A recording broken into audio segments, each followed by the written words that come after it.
বন্ধুরা, উড়ানের আজকের এপিসোডে দেখানো হয়েছে জয়ন্ত মহারাজের স্কুলে গেছে। আর সেখানে গিয়েই জয়ন্ত জানতে পেরেছে মহারাজ সেদিনের খুনটা করেনি, খুন করেছে সোমনাথ।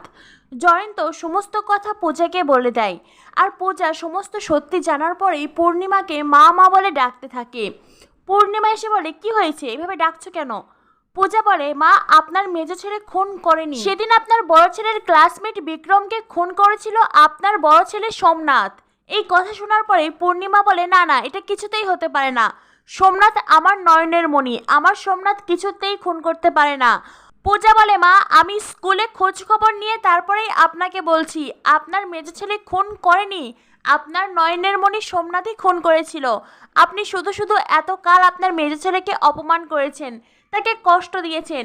পূর্ণিমা তখন চিৎকার করে কাঁদতে থাকে। পাশের ঘর থেকে মহারাজা ছুটে এসে পূর্ণিমাকে বলে, মা মা, তোমার কি হয়েছে?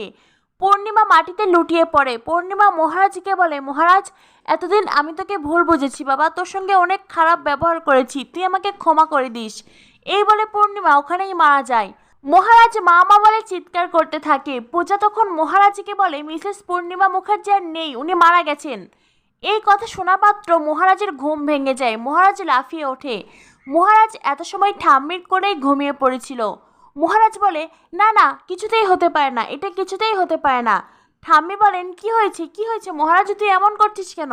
মহারাজ বলে, এইখানে এইখানে। এই বলে মহারাজ লাফিয়ে ওঠে। আর তারপরে সে মায়ের কাছে ছুটে যেতে চায়।